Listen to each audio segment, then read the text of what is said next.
Bonjour et bienvenue, bien revenu, peut-être pour certains, dans le Menet pour ces 10e rencontres énergie et territoires ruraux vers des territoires à énergie positive. Le terme n'a pas changé depuis que l'événement a été fondé dans le Menet il y a presque une dizaine d'années aujourd'hui. Je suis Yannick Régnier, je suis responsable de projet au CLER, le réseau pour la transition énergétique. Et je suis animateur, mais habituellement pas de conférence, animateur de réseau. J'anime le réseau des territoires à énergie positive au niveau national, qu'on a aussi fondé ici à un moment. Donc c'est un retour aux sources pour nous dans le Menet, parce que la commune du Menet, à l'époque communauté de communes, a créé ce cycle des rencontres en 2011, de sa propre initiative. Le Menet aime bien faire les choses avant qu'on lui demande de le faire, la plupart du temps. Et comme nous, au CLER, l'animation de réseau, c'est notre métier, on s'est dit qu'on allait jouer l'aventure ensemble. Et donc, on en reparlera largement, mais c'est aussi à cette occasion-là, à l'occasion des premières rencontres du Menet, que le réseau des territoires à énergie positive a été créé. Ce qui fait qu'à titre personnel, je suis assez ému. Déjà, ça veut dire que je suis toujours là, comme un certain nombre de personnes. Moi, quasiment ma carrière au CLER, depuis 12 ans, a été rythmée par cette aventure des territoires à énergie positive. Et je suis fier aussi du coup que le Menet et ses élus, pour commencer, aient tenu la barre et le cap finalement de l'organisation de cet événement dans un contexte pas facile, en respectant a priori tout ce qui est nécessaire pour que les choses se passent bien.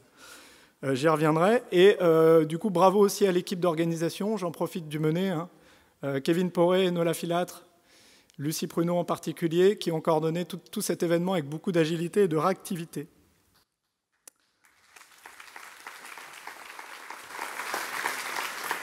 Alors vous aurez l'occasion de les applaudir quelques fois, parce que je pense qu'on va être quelques-uns à les remercier. Ce qui me permet de poser justement... Hop. Alors j'ai 2-3 petites images juste pour... Voilà, ça c'est le retour aux sources. Poser un enjeu, alors c'est un terme qu'on aime bien au réseau TEPOS, celui de la co-responsabilité. Le contexte de la crise sanitaire est particulier. Et on est clairement dans un enjeu, un environnement de co-responsabilité entre l'État, la commune et les participants. Du coup, comme ça a été maintes fois évoqué, on vous remercie vraiment sur ces 3 journées, 4 demi-journées, de respecter tous les gestes barrières ou protecteurs habituels que vous connaissez très bien maintenant. Le déroulé des rencontres sur 4 demi-journées n'a pas changé. Finalement, le Menet avait posé un cadre. Depuis, il roule et on revient dans le Menet. Le Menet est toujours le Menet. C'est plus une communauté de communes, mais une commune. Mais il y a toujours des bourgs un peu partout et c'est dans tous ces bourgs-là qu'on va aller. Donc, prêtez-y attention. La logistique dans le Menet a été bien préparée, mais elle n'est pas très simple. Évitez de vous perdre. Un petit message, du coup, des messages plus pratiques cette fois-ci. On a une modalité de contribution qui est prévue, mais qui nous demande de capter un peu de réseau qui nous permettrait d'avoir Internet. Jusque-là, on a passé tous les téléphones de l'équipe du CLER en revue. On est un peu short. Au cas où on ait des bonnes nouvelles en cours de route, je mentionne quand même qu'il y a une modalité de contribution qui est valable pour les plénières, en particulier donc celle-là et celle de vendredi.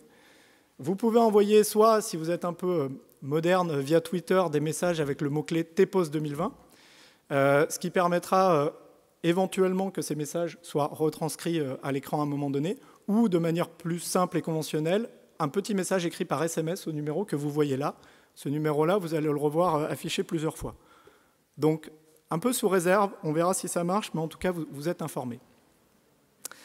Et deuxième chose, justement, cette année, d'ailleurs plus que d'habitude, le CLER n'est pas du tout présent que par mois. Déjà, il y a un paquet d'adhérents. Quasiment de la moitié des participants sont des adhérents du CLER. Et surtout, enfin, évidemment, on a parmi ces adhérents des administrateurs que vous verrez au fur et à mesure de la conférence, mais aussi quelques collègues. Et alors, j'en profite à l'initiative de certains d'entre eux pour vous les montrer, parce que les rencontres TEPOS, ce n'est pas un événement isolé en cours d'année. C'est un événement qui fait partie d'une activité de réseau pérenne à laquelle on vous invite d'ailleurs à participer. Et ces quelques collègues-là présents, parmi presque 2 fois plus, sont au service de l'animation du réseau en continu. Ceci étant dit, je vais passer la parole, alors en espérant qu'il soit arrivé cette fois-ci, à Gilles Noël. Est-ce que Gilles Noël est par là? Sinon, on lui passera la parole après. Ah, Gilles, je ne t'avais pas vu, Gilles. Bien. Bonjour, Gilles. vice-président à la communauté de communes du Haut-Nivernais-Val d'Yonne. C'est pas en Bretagne.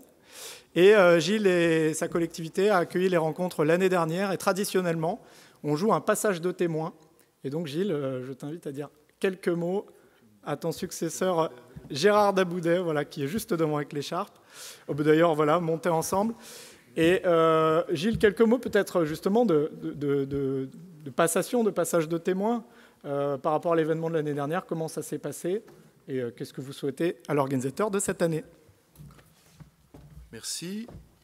Bonjour. Je fais partie d'une tribu de 30 techniciens élus qui vous ont rejoint. Vous, ici, en Bretagne, ce pays où l'eau coule sûrement un peu plus que chez nous.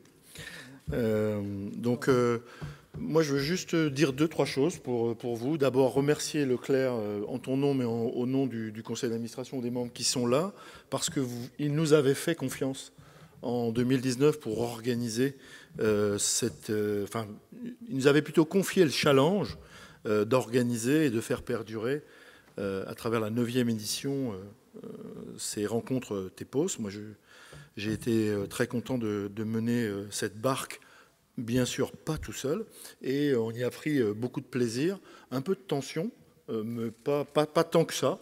Donc vous pourrez respirer dans quelques heures. Parce que d'abord ils nous ont accompagnés et ça c'était une bonne chose. Mais je voulais aussi remercier nous le conseil régional chez nous et l'ADEME Bourgogne, parce que je vous disais on est 30 aujourd'hui. Je ne sais pas si la Bretagne, vous avez relevé le challenge l'année dernière d'être aussi nombreux, mais chez nous on est 30. Donc s'ils peuvent juste se faire l'écho s'ils sont arrivés, parce que nous on vient juste d'arriver en bus, ils sont là, voilà, très bien. Bon, ok. Nous, on a la chance d'avoir le conseil régional et l'ADEME qui travaillent ensemble, et ça facilite la tâche pour nous, les élus, puisqu'il y a une complémentarité des rôles, et ça, c'est vraiment intéressant. Alors nous, oui, on a pris du plaisir. J'espère que les correspondants, que je ne reconnais pas dans la salle, parce qu'il y a quelque chose qui a dû changer depuis l'année dernière. J'ai vu les cadeaux que vous nous aviez faits en arrivant, et je reconnais ce bal masqué qui est le nôtre depuis un certain nombre de mois. Donc depuis, effectivement, ces dernières rencontres, on a été impactés. En plus, nous, les élus, monsieur le maire, vous êtes bien placés pour le savoir, on a eu une petite période de changement, ce qui fait que chez nous, je peux te dire, il n'y a aucune ou très peu de réalisations qui sont sorties de terre depuis les rencontres. On avait un peu espéré cet enjeu-là, ça ne s'est pas fait. On sait qu'il y a dans les tuyaux des choses qui s'organisent et on pense que 2022 sera plus propice. Mais ça, c'est notre temps de l'action publique qui fait que. Simplement, je peux vous dire, je le dis à vous, je fais quelques mea culpa, on intègre un plan local d'urbanisme, voilà, on intègre un schéma de cohérence d'organisation territoriale. On sait qu'à l'intérieur, de façon transversale, les dispositifs liés au développement durable, et les rencontres TEPOS nous ont aidés aussi, vont être partie prenante. C'est la première chose. Et élément suivant, je le dis aussi, on intègre, on voit maintenant, on intègre dans certains marchés publics, on est des petits villages. Bon, vous ici, vous êtes un gros bourg, 6500 habitants, une communauté de communes de 50 et quelques mille habitants, mais on intègre, nous, dans certains marchés publics, le bilan carbone comme étant un des critères de ces éléments-là. Voilà. Bon, je dis juste ces petits éléments parce que je sais qu'il faut que le temps est compté. Moi, ce que je vous souhaite, c'est du beau temps, parce que depuis qu'il est parti, Yannick, il a toujours fait beau chez nous. Donc, je vous souhaite du beau temps, du bon temps ici, à travers les rencontres qui, je sais, ont été organisées et préparées de main de maître. Je souhaite aussi que nous, on se couche moins bête qu'on se lève, voilà, c'est ça que je voulais dire, parce que c'est toujours enrichissant de se confronter, d'échanger, et les ateliers le montrent. Donc voilà, c'est un peu ça, qu'on reparte individuellement un peu plus musclé, et puis qu'on puisse faire un peu de prosélytisme encore dans nos régions, puisque c'est la France entière qui est représentée ici. Donc bon courage. Donc comme j'ai parlé d'eau, je vais juste conclure en vous disant que je vous ai amené quelque chose qui va compenser ce surplus d'eau que vous avez peut-être eu. Ça s'appelle du vin, puisque la Bourgogne est connue aussi pour ça. Donc je vous ai apporté... La Nièvre est sèche, mais pas pour tout et pas tout le temps. Je vous vous ai amené quelques liquides que vous pouvez ne pas mélanger avec l'eau, surtout. Je vous ai amené aussi ce qui était l'effigie de nos affaires l'année dernière, un sac, une faïence. L'année dernière, on avait offert une petite faïence liée à la fleur, la rose blanche qui avait été créée, qui s'appelle Romain Roland, une société qui est toujours en course, qui fabrique des fèves pour le monde entier. Ils viennent de me dire qu'ils vont courir après la production, puisqu'ils viennent simplement de recevoir un maximum de commandes. Donc quand vous mangerez ce qu'on appelle la galette des rois, vous regarderez l'intérieur pour ne pas vous casser les dents, mais surtout si c'est une fève de Clamcy, de la faïence Tricola. Et un livre, parce que chez nous, l'eau coule à travers Lyon et le canal, et le flottage du bois a permis aux Parisiens, grâce aux forêts de Lyon, d'être chauffés pendant des siècles et des siècles. Donc des siècles et des siècles, c'est pour les prochaines rencontres d'EPOS. Merci.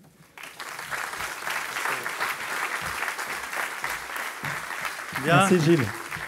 Merci. Et j'en profite, pardon, avant que vous commenciez Gérard, peut-être pour inviter aussi... J'allais le faire, inviter Vous Jackie. alliez le faire. Inviter Jackie. Alors Jackie, je vous laisse le faire, c'est une cuisine interne au Menet. Inviter Jean-Baptiste Lebrun, qui est directeur du CLER, Réseau pour la transition énergétique, pas loin. Voilà, j'en profite. Mais je vous en prie pour l'ouverture. Alors le vin, on aime ça ici aussi, hein, et puis on partage tout ici aussi. On a 5 minutes, hein, c'est ce qu'on m'a donné comme consigne. Donc j'ai dit, Jackie, viens avec moi là, parce que je ne pouvais pas imaginer que Jackie puisse rester dans le siège en face, alors que c'est le digne représentant de l'énergie sur notre territoire, en plus l'ancien maire. Donc je voulais qu'il ait 2 minutes 30 pour lui, 2 minutes 30 pour moi. Je suis déjà en train de manger mon temps, mais bon. Donc bienvenue à tous sur le Menet. André Croc, vice-président à la transition énergétique à la région Bretagne. Olivier Alain. Jean-Noël Guerre, directeur de l'ADEME Bretagne. Monsieur le président du SDE 22. Tout nouvellement élu lundi dernier, monsieur Dominique Ramard. La directrice, je ne sais pas si elle est par là, mais enfin, pour information, je travaillais au SDE en même temps, donc je salue tout le monde un petit peu. L'entreprise de Carmenet, si elle est présente, monsieur Jézéchiel devait être présent. Président de la l'UDEAC Communauté, et puis le représentant du conseil départemental, Romain Boutron. Mes chers collègues élus, chers collègues de travail, TEPOS, 10 rencontres nationales pour l'énergie et les territoires ruraux. Donc, quelques remerciements à ceux qui ont façonné ce territoire. Tout d'abord, Paul Loué, je ne sais pas s'il est là, Jackie m'avait dit qu'il viendrait peut-être faire une excursion chez nous. Personne ne peut l'oublier, c'est par lui que tout a commencé. Il s'est excusé, merci Marie. Remerciements aussi à Michel Fablet. Vous êtes dans la salle Michel Fablet aujourd'hui, elle a été inaugurée il y a quelques années. C'est pour le travail qu'il a fait sur le territoire en énergie. Donc c'est une double victoire pour lui. Il a sa salle et en plus, on a les sujets de l'énergie dans cette salle aujourd'hui. Jean-Pascal Guillouette qui a œuvré derrière Michel. Et puis forcément Jackie qui a pris le relais et qui a terminé le travail. Maintenant, c'est moi qui suis derrière, mais bon, voilà, c'est la figure du territoire en énergie. Sans oublier d'autres, bien sûr, je ne citerai pas tout le monde, mais je pense à Dominique Rocabois, qui est présent parmi nous, Pierre Noré, et surtout une pensée émue à quelqu'un que vous avez beaucoup connu, beaucoup d'entre vous en tout cas, Marc Théry, un nom qui résonne encore dans nos mémoires. Vraiment, c'était important pour moi de le citer aujourd'hui. Saluer tous nos agents, là, tu l'as fait tout à l'heure, hein, Kevin et Nora, qui partent tous les deux vers d'autres aventures bientôt. Je crois qu'il a dû perdre 2 ou 3 kilos hein, les dernières semaines, là, parce qu'il s'est bien défoncé. Lucie pour le grand défi, et profiter de cette rencontre pour souhaiter la bienvenue à notre nouveau collaborateur, M. Florian Grasse, qui doit être dans les... Voilà, merci Florian. Sans oublier donc évidemment tous les agents qui portent l'événement, parce que ça a été un travail d'équipe, les bénévoles, et bien sûr les partenaires financiers qui sont importants pour nous. Je ne peux pas vous citer tous, mon temps est réduit, donc merci à vous tous. Le programme, vous le connaissez, hein, une rétrospective, témoignages, table ronde, ensuite des visites du site ou atelier communauté. Mercredi soir, ce soir donc toujours dans le Menet, on aime bien les moments festifs, donc on se retrouvera autour d'un déjeuner, d'un dîner, pardon. Le jeudi, atelier à définir, les balades apéritives, soirées festives, et puis vendredi, la plénière de clôture. Alors le TEPOS, territoire à énergie positive, pour beaucoup, vous en savez plus que moi sur le sujet, mais je sais que notre territoire a pris conscience depuis longtemps qu'il fallait faire quelque chose pour que nos enfants puissent continuer à vivre sur cette terre nourricière. J'ai entendu hier à la radio que la calotte polaire diminue de plus en plus vite que les pires scénarios. Il faut agir et agir vite. Nous avons déjà fait beaucoup de choses chez nous, modestement, et nous continuerons. Je reste optimiste, je crois que c'est important. Vous savez que le pessimiste, un pessimiste, c'est un optimiste avec de l'expérience. Alors, en réalité, moi, je reste quand même optimiste. J'aime bien cette formule. L'État engage des programmes ambitieux sur la rénovation du bâti, l'hydrogène. Pour notre commune, je parie que nous aurons sans tarder à répondre à des appels à projets, pardon. Et c'est là que je dis qu'il faut qu'on soit prêts tous, parce que ça va aller très vite, je pense. J'ai hâte de voir le travail réalisé par les différents groupes qui ont œuvré avec Lucie et les possibles perspectives qui vont se dégager des conférences. Il s'agit de petites actions parfois, mais qui peuvent contribuer à l'effort collectif. Voilà, je m'arrêterai là. Je passe le relais à Jackie, qui on a fait en commun, on a divisé la charge. Merci de m'avoir écouté.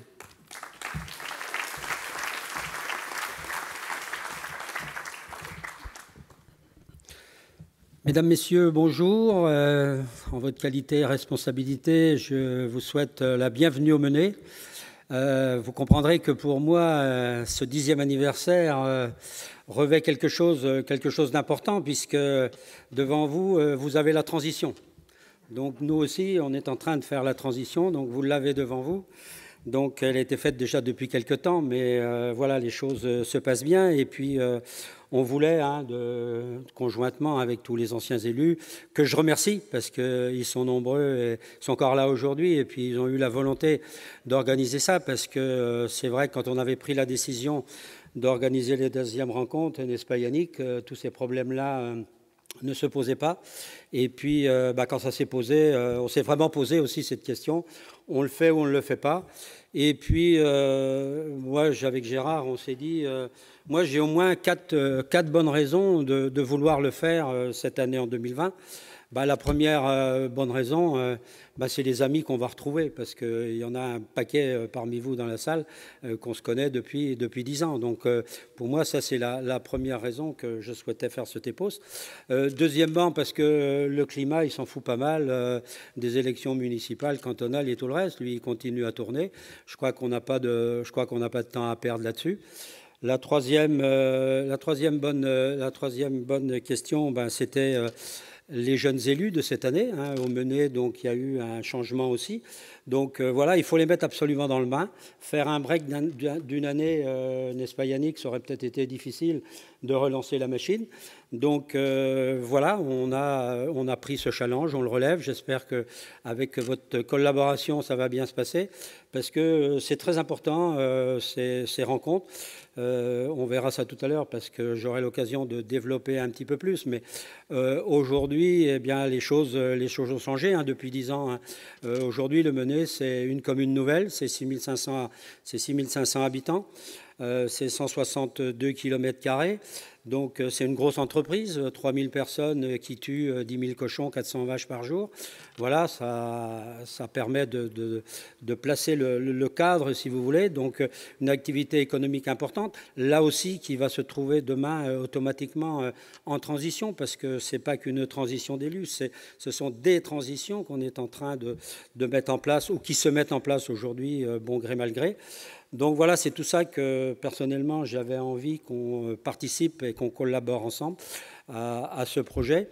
Donc je vais remercier aussi toutes les personnes qui ont depuis des années, et puis Gérard, tu l'as très bien dit, parce que ici dans le Menez, ça fait pas seulement 10 ans, mais ça fait 50 ans. Moi j'ai démarré le comité d'expansion du Menez en 1969. Donc avec Paul Houet, le syndicat mix après. On a eu des événements importants, mais que j'aurai l'occasion. Ça c'est pour tout à l'heure. J'aurai l'occasion, Yannick, de représenter ça. C'est ma date de naissance. C'est ta date de naissance. Bon, t'es un gamin quand même pour moi. Bien, bon Yannick, si tu m'interromps déjà, c'est trop tôt. Excusez-moi. C'est que 2 minutes 30 x 2, c'est vraiment court. Bon, je clôture donc en remerciant tous les élus qui m'ont accompagné pendant ces dizaines d'années. C'est vrai, sur le territoire de Menez. Et puis je voudrais surtout souhaiter bonne chance et bon vent aux nouveaux élus qui sont sans aucun problème, comme Gérard, capables de reprendre le manche et puis de hisser la voile. Merci.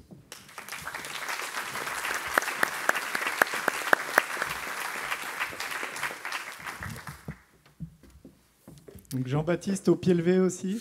Au pied levé aussi, je vais faire très rapide.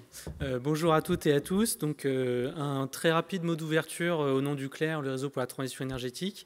Donc, effectivement, je remplace au pied levé Marie-Laure Lamy, notre coprésidente qui, au dernier moment, était empêchée et était très déçue et vous prie de bien vouloir l'excuser de ne pas pouvoir faire cette ouverture avec vous. Et en tant que directrice de l'Agence de l'énergie du climat Sud-Bretagne, c'était un peu la voisine de l'étape et elle y tenait beaucoup. Je suis sûr qu'elle aurait eu une super anecdote pour faire cette ouverture et témoigner de l'importance et du plaisir pour le CLER de pouvoir être ici et tenir ces rencontres aujourd'hui. Alors pour ma part, je découvre ce territoire à l'occasion de ces rencontres. Donc malheureusement, je n'ai pas encore d'anecdote super rigolote à vous partager maintenant. J'en aurai une, j'espère, en partant. Et j'aurai plaisir en tout cas à rencontrer, à échanger avec beaucoup d'entre vous pendant ces 3 jours. D'ailleurs, c'est une des choses qu'on peut retenir de cet anniversaire, 10 ans. C'est d'abord que les anciens et les pionniers plutôt sont toujours là et plus motivés que jamais. Et qu'on a aussi, comme moi, comme d'autres, des nouvelles têtes, des nouveaux territoires qui ont rejoint l'aventure TEPOS pendant ces 10 dernières années. Et je pense que c'est un signe très encourageant pour poursuivre ces travaux. Et d'ailleurs, j'en profite pour remercier évidemment Yannick, Charlotte, qui anime au quotidien ce réseau TEPOS, avec évidemment beaucoup d'activités et le soutien de partenaires importants. En ce moment, l'ADEME, l'Agence de la transition écologique, l'Agence nationale de la cohésion des territoires, la Banque des territoires, et puis précédemment l'Europe aussi, qui a joué un rôle important dans la création de ce réseau et de cette dynamique. On est évidemment très heureux de pouvoir tenir ces rencontres dans ce contexte particulier, mais dont nous sommes convaincus qu'il renforce au contraire l'intérêt des échanges et de la coopération. La transition énergétique, c'est évidemment de l'urgence, tu l'as dit Jackie, c'est de la responsabilité, c'est parfois des tensions ou de la pression quand on cherche à développer des projets et accélérer sur la trajectoire qu'on souhaite prendre, mais c'est aussi des liens à créer, à tisser, à entretenir, du plaisir d'être ensemble, et c'est tout ce que je nous souhaite pour ces 3 jours de rencontre. Profitez-en bien, merci.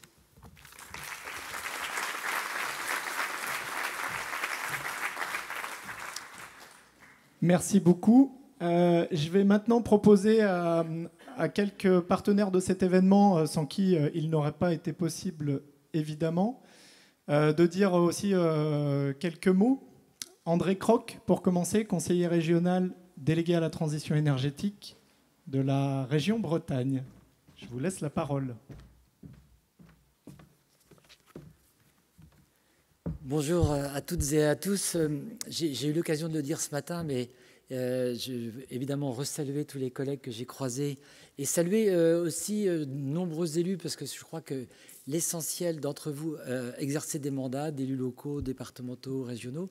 Le plaisir, moi, que j'ai d'être aujourd'hui au Menez, alors à la fois parce que je pense que ce territoire parle à tous les Bretons quand on s'intéresse à la transition énergétique et à cette idée de l'autonomie énergétique sur un territoire. Et donc, si vous êtes, je dirais, le porte-drapeau des réseaux TEPOS, ce n'est pas pour rien. On peut dire que ça s'est passé en grande partie chez vous d'abord. Et quand on a discuté ensemble, il y a 1 an à peu près, je crois, un peu plus d'1 an, d'accueillir le 10e anniversaire, il y avait une forme d'évidence de ce point de vue-là. Et moi, je veux à nouveau te remercier, évidemment, pour tout le travail que tu as fait. Mais je pense au nom de tous les élus, c'est une forme de fierté aussi, je pense, pour la Bretagne, que d'accueillir ce 10e colloque. Moi, je dis dans une région qui n'a pas toujours été si vertueuse que ça, et qui a besoin encore, je pense, de donner des preuves en matière de résilience. Et le faire dans cette salle que vous avez baptisée Michel Fablet, moi ça me parle à double titre, parce que Michel, je l'ai rencontré moi à titre professionnel, mais également Michel était maire du Gouret, moi sur ma commune, et on parlait de l'engagement des élus locaux. Et moi, ça a toujours été une conviction que la transition énergétique et cette révolution finalement de l'énergie, mais plus globalement de toute la problématique qui tourne autour des gaz à effet de serre et de la reconquête aussi de des pans entiers qu'on a abandonnés par facilité depuis finalement la première puis la deuxième révolution industrielle et la révolution agricole. Avec Michel, on a beaucoup partagé ça. Et moi, j'ai eu cette conviction dans nos échanges que, et on le dit, maintenant on l'écrit, que ça passera par les territoires, au plus près de chez nous, parfois devant chez nous et à la maison. Ce n'est pas forcément les grands plans cadres internationaux. On a besoin des accords internationaux. On a besoin du soutien, évidemment, de l'Europe, de la nation. On a besoin du soutien d'organisations importantes telles que les régions, évidemment. Mais on sait aussi que ça va beaucoup se passer au plus près de chez soi. Et je vois des collègues à qui je pense que ça parle. Et vous, les élus locaux, vous portez ça. Nous portons ça, parce que je suis moi-même conseiller municipal. Et je crois que ces rencontres, elles ont d'abord cette valeur-là. C'est cette capacité affirmée qu'on a au plus près de chez soi à faire bouger les choses. Et la transition énergétique ne bougera, ne réussira que si on a tous cette conviction que ça se passe en bas de chez soi. Alors pourquoi ça se passe en bas de chez soi ? Tout simplement parce qu'aujourd'hui, on a pris énormément de retard. Et je pense que les régions, et la région Bretagne, chef de file des sujets des transitions écologiques et énergétiques pour les compétences que je porte, ont énormément de choses à faire avec vous, parce que le déraillement climatique, Dominique, c'est ton terme, et moi je le reprends. Je ne sais pas si c'est quelque chose que tu as déposé, mais en tous les cas, je trouve que vous êtes dérèglement, réchauffement. Moi, je trouve que le déraillement climatique, ça parle, parce que maintenant, on sait ce que sera le climat de 2050. C'est tout ce qu'on a mis, et c'est aussi toutes les atteintes à l'environnement qu'on a tous, à un moment ou à un autre, produites, qui sont là, et qui sont, d'une certaine manière, quasiment irréparables. Et aujourd'hui, cette résilience qu'on doit avoir, elle est pour l'après 2050. Et donc, quand on intègre déjà ces questions-là, la question de la résilience, la question de l'adaptabilité de nos territoires, à ces transitions, elle est extrêmement déterminante et elle va déterminer notre avenir à tous et celui des générations futures.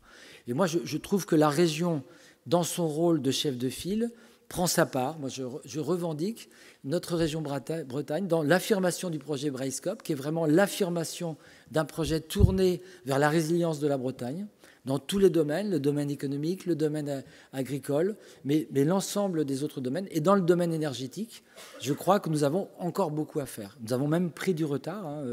On avait lancé le pacte électrique breton.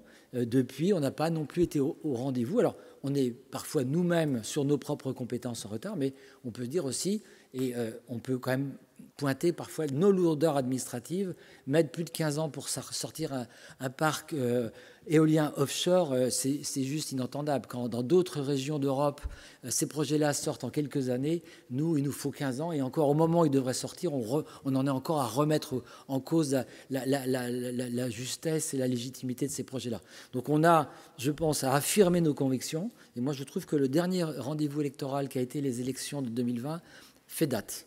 Je pense que dans tous nos programmes électoraux, on a mis des choses sur la transition, et notamment sur la transition énergétique.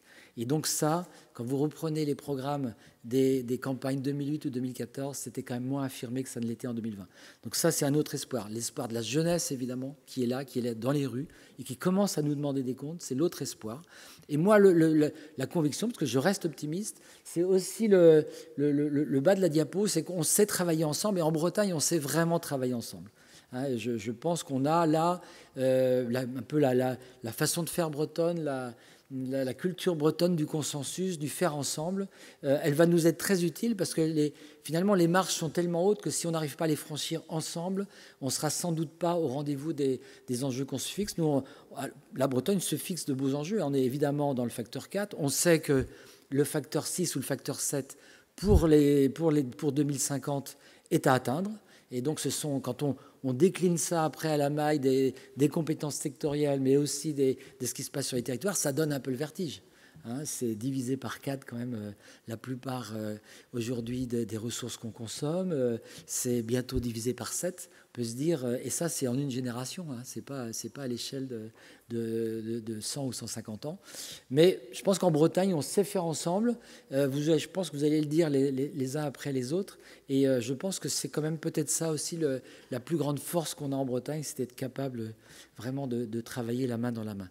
Donc encore bravo aux organisateurs, vous avez tenu bon et vraiment dans le contexte sanitaire du moment, je pense que c'est remarquable. Je pense qu'on va vous applaudir à plusieurs reprises cet après-midi, mais avoir tenu bon et avoir organisé ces journées, je vous en félicite grandement. Merci.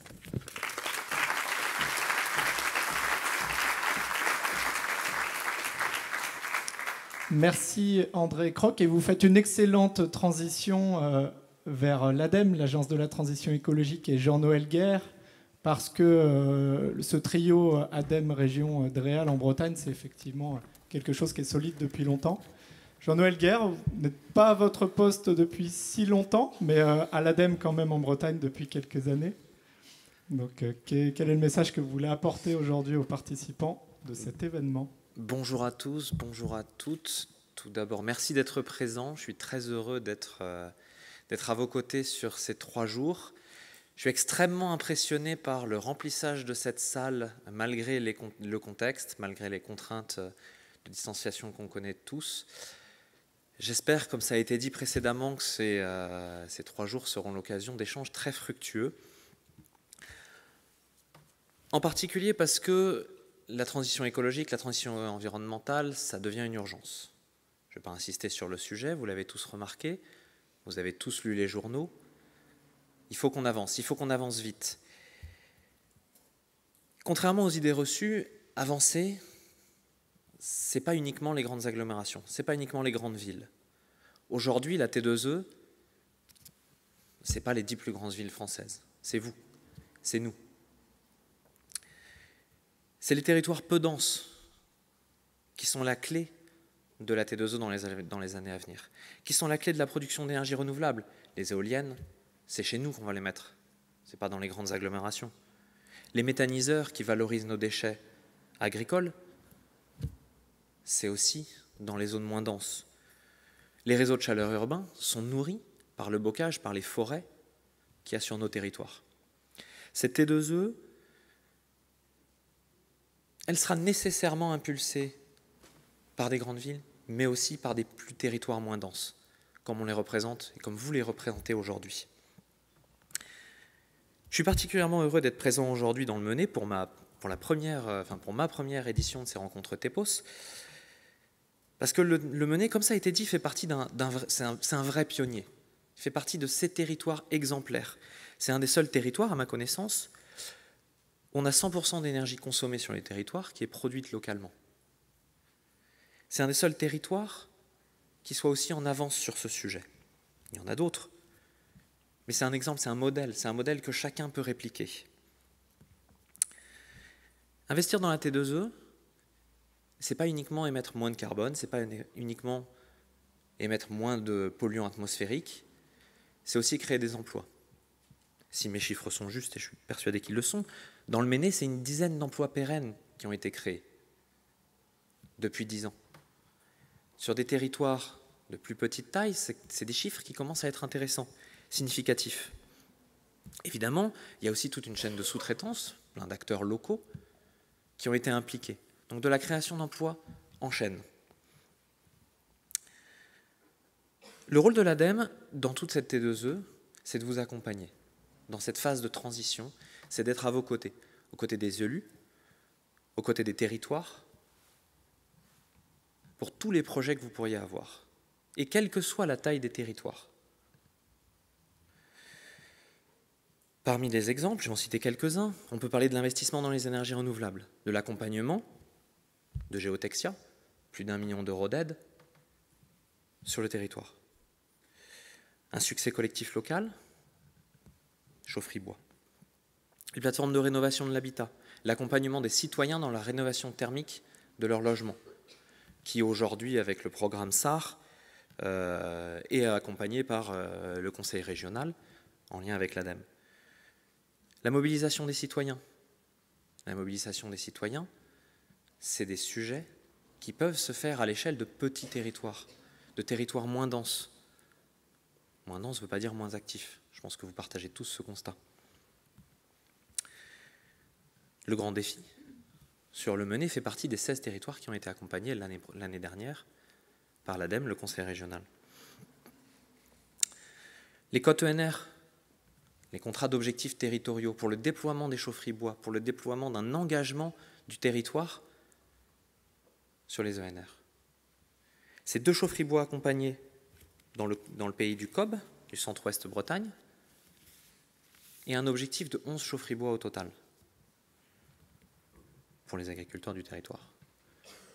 C'est des chiffres qui, même s'ils ne représentent pas des volumes aussi importants qu'une chaufferie bois qu'on pourrait rencontrer dans le centre de Rennes, par exemple, pour prendre cet exemple, qui témoignent quand même d'une dynamique territoriale dont vous êtes aujourd'hui, et je reviens à ce que je disais aujourd'hui, une preuve incontestable. Cette salle m'impressionne. Votre présence m'impressionne. Et ce que je veux dire peut-être en mot de conclusion, c'est continuons dans cette dynamique, faisons plein de projets ensemble.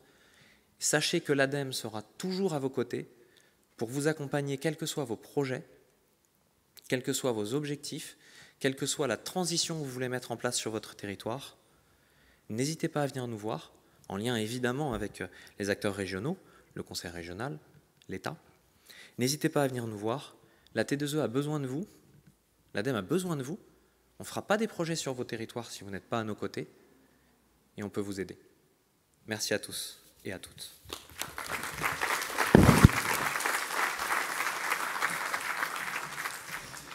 Merci, je ne doute pas que le message sera bien entendu à l'échelle de la Bretagne et d'ailleurs de toute la France, puisque l'ADEME est partout. Une dernière intervention pour conclure ces mots d'accueil des partenaires. Alors par une personne dont j'ai appris le nom il y a 2 jours, mais dont je connais le visage depuis un bon moment, parce qu'il était déjà au premier rang de la tribune des premières rencontres TEPOS. Je l'ai revu sur une photo. Dominique Ramard, certainement connu d'ailleurs par certains dans cette salle, mais avec une nouvelle casquette, celui de président du syndicat départemental d'énergie des Côtes-d'Armor. Dominique, c'est à vous. Merci Yannick, bonjour à tous et à toutes. Donc, effectivement, ça fait que 2 jours que je suis président du syndicat départemental d'énergie. Et d'une certaine manière, c'est presque un symbole d'avoir une première prise de parole publique dans le Mené, sur la commune du Mené, cher Jackie, cher Gérard. Donc, merci de nous accueillir. Et puis Yannick vient de le rappeler, voilà, aux premières rencontres énergie et territoires ruraux, les premières rencontres TEPOS, j'étais là en tant que conseiller régional délégué à l'énergie. D'une certaine manière, on voit qu'il y a aussi des cycles. Mais en 10 ans, ou presque 9 ans, parce que c'était qu'en 2011, on est sur cette 10e rencontre avec déjà une transition qui certes a démarré, mais comme l'a dit tout à l'heure André, mon collègue conseiller régional, c'est que finalement, il y a des choses qui se sont faites, mais il reste quand même énormément de choses à faire. Nous sommes qu'au début de la réaction que nous devons avoir par rapport à ce que André a rappelé tout à l'heure, ce que j'aime bien appeler le déraillement climatique, parce que voilà, nous sommes sortis des rails de ce qui est tolérable vis-à-vis du climat et de ce que peut supporter la planète, et donc de ce que nous-mêmes nous serons en capacité de supporter en tant que société humaine, avec un changement qui serait trop considérablement modifié. Et donc le syndicat départemental d'énergie est une émanation des communes, des intercommunalités, au service de ses adhérents et au service des territoires. Et dans le cadre de la transition énergétique, aujourd'hui, notre syndicat, qui était un syndicat d'électrification, qui est aujourd'hui un syndicat d'énergie, doit être un syndicat de la transition énergétique. On doit absolument aujourd'hui, à notre niveau en tant que syndicat, contribuer à ce que les territoires puissent mieux maîtriser leur consommation. Et donc pour ce qui concerne les bâtiments, les équipements publics, nous devons absolument aller dans l'ère de la sobriété, dans l'ère de l'efficacité énergétique. Nous devons poursuivre dans le développement des productions locales, parce qu'il n'y a pas de transition énergétique sans reterritorialisation de la production énergétique. C'est fondamental. Il nous faut produire de l'énergie renouvelable, de l'éolien, du photovoltaïque, du biogaz, et j'en passe. Nous avons les ressources sur nos territoires, il faut que nous les valorisions et que nous fassions en sorte que l'économie soit relocalisée aussi pour l'énergie. On s'est trop aperçu pendant la crise sanitaire, pendant le confinement, que pour l'aspect alimentaire, il ne fallait pas que nous soyons dépendants des apports extérieurs. On s'aperçoit que pour les questions sanitaires, pour les médicaments, nous ne pouvons pas être dépendants des ressources extérieures. Pour les questions énergétiques, nous devons aussi être autonomes, nous devons produire notre énergie sur nos territoires et aider à ce que l'économie énergétique soit également locale.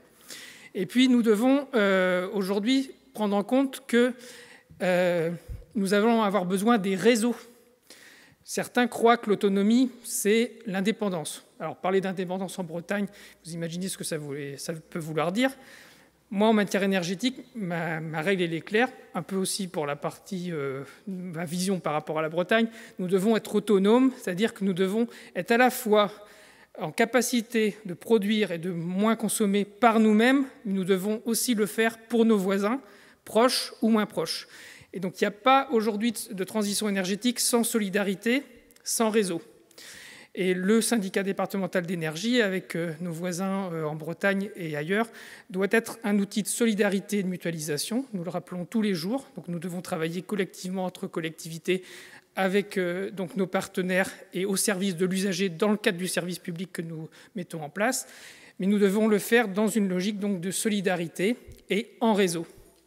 Et aujourd'hui, vous êtes là réunis en Bretagne, sur la commune du Menet, dans les Côtes-d'Armor, pour pouvoir en fait continuer à faire réseau et à faire œuvre aussi de mutualisation des idées, des bonnes pratiques et de solidarité entre nous pour que les transitions énergétiques, elles soient certes au service des territoires que nous habitons et que nous, les uns et les autres, nous représentons ou pour lesquels nous travaillons, mais elles doivent aussi se faire dans une logique de solidarité locale, régionale.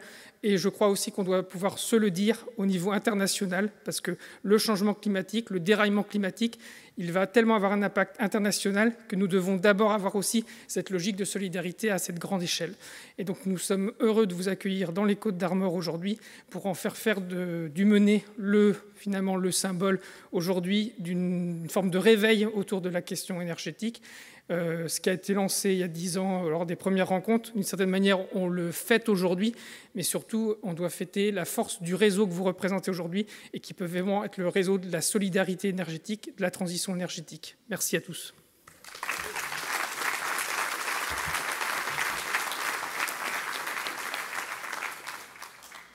Bravo, en 2 jours, Dominique, vous avez rapidement appris. Hein. Il y a un petit peu d'habitude.